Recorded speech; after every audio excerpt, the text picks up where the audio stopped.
வணக்கம். இன்றைக்கி ஜானூஸ் கிச்சனில் புடலங்காய் கூட்டு செய்யலாம்.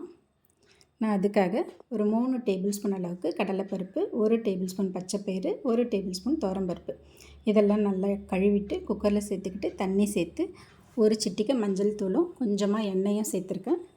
குக்கரை மூடி மீடியம் ஃப்ளேமில் ஒரு 3லேருந்து 4 விசில் வச்சு எடுத்துக்கலாம். அதுக்குள்ளே ஒரு சட்டியில் ஒரு மீடியம் சைஸ் வெங்காயம் கட் பண்ணி போட்டிருக்கேன். சின்னதாக ஒரு தக்காளி, காரத்துக்கு ஒரு 3 பச்சை மிளகாய் போட்டிருக்கேன்.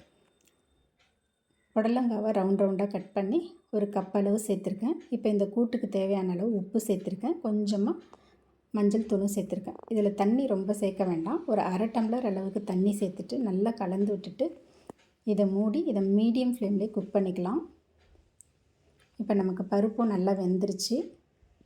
பருப்பு மேஷ் பண்ண வேண்டாம், இப்படியே இருக்கட்டும். இப்போ புடலங்காவை ஓப்பன் பண்ணிவிட்டு அதை நல்லா கலந்து விட்டுட்டு இப்போ புடலங்காவும் குக் ஆகிடுச்சு.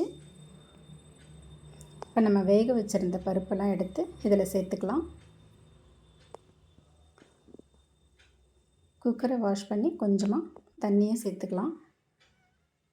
தண்ணி நிறைய சேர்க்க வேண்டாம். கூட்டு எப்போவுமே திக்கான கன்சிஸ்டன்சியில் இருந்தால் தான் நல்லாயிருக்கும். இந்த மாதிரி நல்லா கலந்து விட்டுட்டு இதை ஒரு 2 நிமிஷம் மீடியம் ஃப்ளேம்லேயே வச்சுக்கலாம். அதுக்குள்ளே ஒரு மிக்ஸி ஜாரில் 2 டேபிள் ஸ்பூன் அளவுக்கு தேங்காய் துருவலும் ஒரு அரை டேபிள் ஸ்பூன் அளவுக்கு பெருஞ்சீரகமும் சேர்த்து இந்த மாதிரி கோர்ஸாக அரைச்சி வச்சுக்கிறேன்.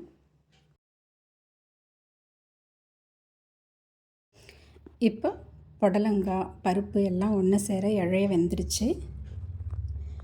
இந்த நேரத்தில் நம்ம அரைச்சி வச்சுருந்த அந்த தேங்காய் பெருஞ்சீரகத்தை அதில் சேர்த்துக்கலாம். சேர்த்து நல்லா கலந்து விட்டுடலாம். இது ஒரு நிமிஷத்துக்கு மீடியம் ஃப்ளேமில் இருக்கட்டும். இப்போ இந்த கூட்டுக்கு ஒரு தாளிப்பு கொடுத்துடலாம். 1 டீஸ்பூன் எண்ணெயில் கடுகு, உளுத்தம்பருப்பு, கொஞ்சமாக சீரகம் போட்டிருக்கேன். இதெல்லாம் நல்லா பொரியட்டும். கொஞ்சமாக கருவேப்பிலையும் சேர்த்து கூட்டில் சேர்த்துக்கலாம். ஸ்டவ் ஆஃப் பண்ணிவிட்டு கடைசியாக கொஞ்சமாக கொத்தமல்லி தழையும் சேர்த்து நல்லா கலந்து விட்டுடலாம். அவ்வளோதாங்க, ஒரு டேஸ்டான கூட்டு ரெடி ஆகிடுச்சு. தேங்க்ஸ் ஃபார் வாட்சிங்.